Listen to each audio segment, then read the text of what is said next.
আপনি কি ভাবতে পারেন এই পৃথিবীতে এমন এক দেশ রয়েছে যেখানে আপনি হাসলেও হতে পারে শাস্তি? একটা ভুল স্টাইলে চুল কাটার জন্য আপনি হতে পারেন অপরাধী। হ্যাঁ, এটা কোনো সিনেমা নয়। এই দেশটির নাম উত্তর কোরিয়া। আর সবকিছুর নিয়ন্ত্রণ রয়েছে একজন মানুষের হাতে, কিম জং উন। তিনি উত্তর কোরিয়ার প্রেসিডেন্ট। আজকে ডিপ স্টোরিতে আমরা জানবো তার কিছু অদ্ভুত আইন আর রাজাদের মতো জীবনযাপন সম্পর্কে। তো চলুন ডুব দেই ডিপ স্টোরি এর আজকের নতুন এপিসোডে। চ্যানেলে নতুন হয়ে থাকলে সাবস্ক্রাইব করে পাশে থাকা বেল আইকনে ক্লিক করতে ভুলবেন না, কারণ আমরা প্রতিনিয়তই তুলে ধরছি পৃথিবীর অজানা সব রহস্য। তো চলুন শুরু করা যাক। উত্তর কোরিয়ায় আপনি নিজের মতো চুল কাটতে পারবেন না। সরকার অনুমোদিত মাত্র 15 ধরনের চুলের স্টাইল রয়েছে সেখানে। আর অনেক জায়গায় পুরুষদের কিম জং উনের মতো চুল কাটাই উৎসাহিত করা হয়। সেখানে জিন্স পরা নিষিদ্ধ। তাদের মতে এটা পশ্চিমা সংস্কৃতির প্রতীক। সেখানে হাসির উপরে রয়েছে নিয়ন্ত্রণ। যেদিন কিমের বাবা বা তার দাদার মৃত্যুদিন, সেদিন কেউ প্রকাশ্যে হাসতে পারে না। এমনকি গান শোনা বা টিভি দেখাও পর্যন্ত নিষিদ্ধ। সেখানে জন্মদিন নিয়েও রয়েছে কড়া নিয়ম। 8 জুলাই আর 17 ডিসেম্বর কারো জন্মদিন হতে পারে না তাদের মতে, কারণ এই দিনে কিম উইল সুং আর কিম জং উইলের মৃত্যু হয়েছিল। সেখানে শিক্ষা, মিডিয়া আর ইন্টারনেটও তাদের নিয়ন্ত্রণে। স্কুলে ছোট বাচ্চাদের শেখানো হয় কিম পরিবার কখনো ভুল করতে পারে না। তাদের বইয়ে কিম জং উনকে বীর নেতার চেয়েও অনেক বেশি কিছু হিসেবে উপস্থাপন করা হয়। দেশটিতে সাধারণ মানুষের জন্য কোনো খোলা ইন্টারনেট নেই। তাদের আছে কোয়াংমিয়ং নামে একটি নিজস্ব সিস্টেম, যেখানে সরকারের অনুমোদিত কন্টেন্ট ছাড়া অন্য কিছুই দেখা যায় না। বাইরের সিনেমা, সিরিজ, গান সব সেখানে নিষিদ্ধ। উত্তর কোরিয়ায় নাটক দেখার জন্য প্রাণদণ্ড পর্যন্ত হয়েছে বলে জানা গিয়েছে।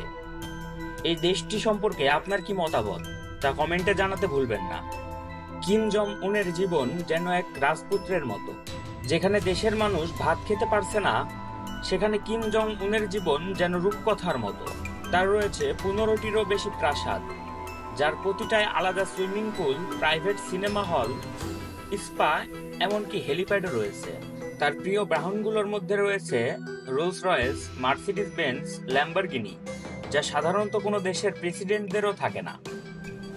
তিনি নিয়মিত বিদেশ থেকে আমদানি করেন বিলাসবহুল ওয়াইন ও খাবার। শোনা যায় বছরে প্রায় $30 মিলিয়ন বেশি খরচ করেন তার খাবার ও পানীয়তেই। তার ব্যক্তিগত ট্রেন আছে, যা বাইরে থেকে সাধারণত ট্রেনের মতো হলেও ভিতরে যেন একটা ভ্রাম্যমাণ হোটেল। সেখানে রয়েছে সোনার প্লেট, দামি খাবার, নিরাপত্তার জন্য শতাধিক গার্ড। সবাই সেখানেই থাকে। দেখতে শান্ত, মুখে হাসি, কিন্তু আসলে উত্তর কোরিয়া একটি ভয়ের সাম্রাজ্য। দেশটিতে কোনো ধরনের মত প্রকাশের স্বাধীনতা নেই। সেখানে কেউ কিমের বিরুদ্ধে করলে তাকে আর কেউ পরে দেখতে পায় না। সেখানে নির্বাচন রয়েছে ঠিকই, কিন্তু সব প্রার্থী কিমের দল থেকেই দাঁড়ায়। অর্থাৎ আপনি সেখানে ভোট দিলেও সিদ্ধান্তটা আগে থেকেই নেওয়া। সেখানে বিদেশে ঘুরতে যাওয়া বা দেশ ছেড়ে যাওয়া যেন অসম্ভব ব্যাপার। যারা সে দেশ থেকে পালাতে চায় তারা ধরা পড়লে তাদের পুরো পরিবারকে এর শাস্তি ভোগ করতে হয়। এই ছিল উত্তর কোরিয়া ও উত্তর কোরিয়ার প্রেসিডেন্টের অন্ধকার পর্দার আড়ালের গল্প, যেখানে এক ব্যক্তির হাসি মানেই মুক্তি, আবার তার চোখের রাগ মানেই কারো জীবন শেষ। ভাবুন তো, 2025 সালে দাঁড়িয়ে এখনো একটা জাতি ভয় আর শাসনের ছায়ায় বেঁচে আছে, যেখানে জীবন মানে নিয়ম আর প্রশ্ন মানেই শাস্তি। আপনি কি মনে করেন, এভাবে কোনো দেশ সত্যিকারের উন্নত হতে পারে? এই ভিডিওতে আমরা শুধু একটা দেশের কথাই বলছি, কিন্তু এমন হাজারো অজানা সত্য চাপা পড়ে আছে যা আমাদের এখনো অজানা। আর ইতিহাসের অদ্ভুত সব গল্প নিয়ে হাজির হই আমরা ডিপ স্টোরিতে। ডিপ স্টোরি শুধু একটা ইউটিউব চ্যানেল নয়, এটা একটি জায়গা যেখানে আপনি শুনবেন এমন সব গল্প যেগুলো সত্য কিন্তু বিশ্বাস করাই কঠিন।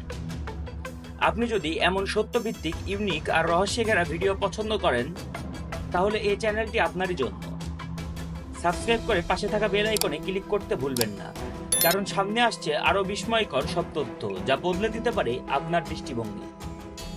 ততক্ষণ সুস্থ থাকুন, সুন্দর থাকুন। ধন্যবাদ। ডিপ স্টোরি, যেখানে গল্প মানেই বাস্তব।